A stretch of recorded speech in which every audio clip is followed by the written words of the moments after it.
চাণক্য সেন ছদ্মনামে কে লিখতেন? ছদ্মনামগুলো ইম্পর্টেন্ট পুলিশের পরীক্ষার জন্য।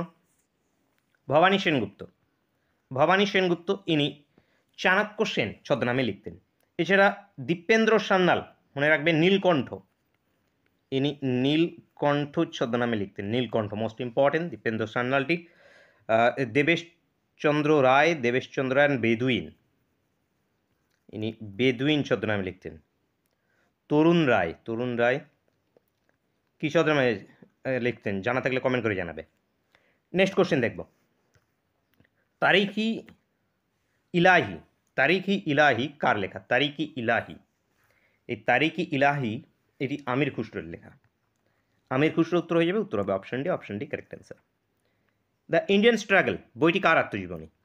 দ্য ইন্ডিয়ান স্ট্রাগল আত্মজীবনী সুভাষচন্দ্র বোসের, সুভাষচন্দ্র বোসের আত্মজীবনী হয়ে যাবে দ্য ইন্ডিয়ান স্ট্রাগল। মহাত্মা গান্ধীর কী আছে? দ্য এক্সপেরিমেন্ট উইথ ট্রুথ আছে। নেলসন ম্যান্ডেলা আছে the struggle is my life, in my life, Nelson Mandela মনে রাখতে পারো। Next question, the songs of India গ্রন্থটি কার লেখা? এটি সরোজিনী নাইডুর লেখা। সরোজিনী নাইডু, অ্যান্সার হবে অপশন বি।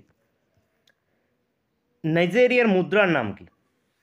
নাইজেরিয়ার মুদ্রা, মুদ্রা ক্যাপিটাল, খুব ইম্পর্টেন্ট টপিক, নাইরা, নাইরা হয়ে যাবে উত্তর।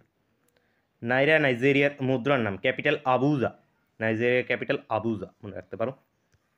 নেক্সট কোশ্চেন, প্রথম সার্ক সম্মেলন কত সালে হয়? সার্ক সম্মেলন 8টা মেম্বার কান্ট্রি আছে সার্কের, হেডকোয়ার্টার কাঠমান্ডু নেপাল। 1985, 1985 প্রথম হয়েছিল ঢাকাতে, প্রথম সম্মেলন হয়েছিল মনে রাখবে। 1985 সালে সার্ক সম্মেলন হয়েছিল।